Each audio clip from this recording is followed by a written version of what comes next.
There's a term in the book of Revelation that has caused much confusion and also has been a basis to try to justify anti-Semitism by so-called believers.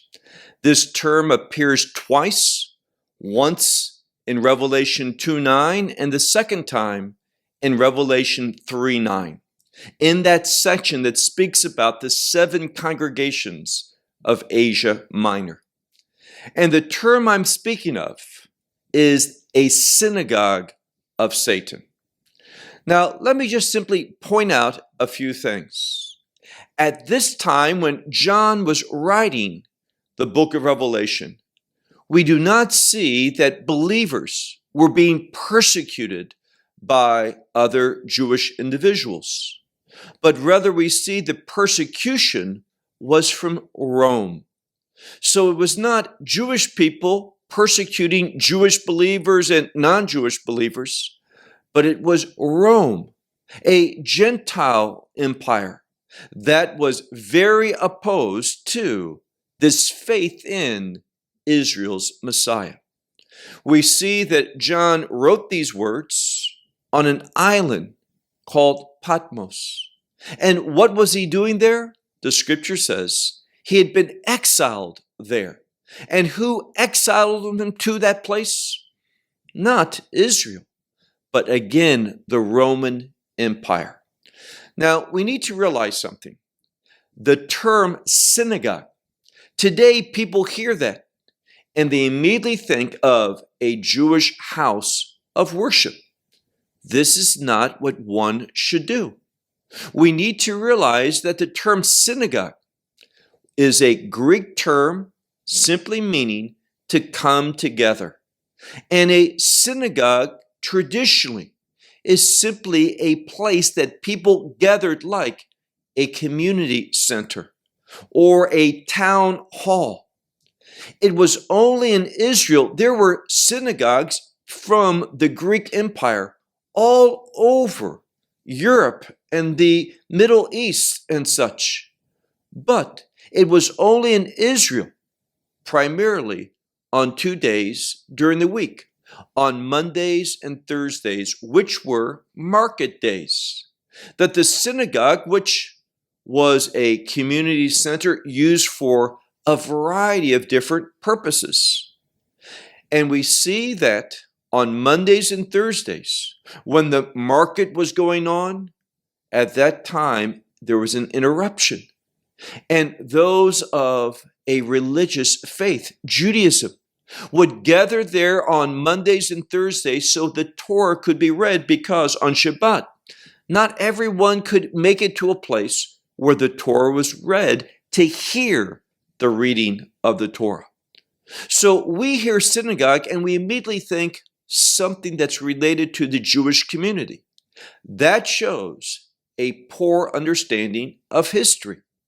Once more, a synagogue was simply a community center. That name was used, not just in Israel, but all over the Greek Empire. And of course, now we're not talking about the Greek Empire, but the Roman Empire.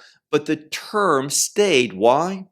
Because the Greek language had a strong hold on much of the world because of the influence of Alexander the Great. So when we talk about a synagogue of Satan, and you think, oh, a Jewish place of worship. No, what we should see is a type of administrative building. And what we find, and this is certainly keeping with the context, it was the Romans who used such facilities in order to administer this area. And it was the Romans at the time of John in late first century that was persecuting Christians. Check the history, not the Jewish community at this time.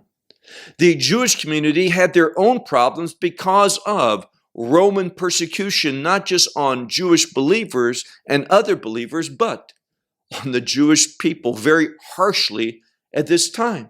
Remember that the Romans had already destroyed Jerusalem and the temple approximately 20 years earlier.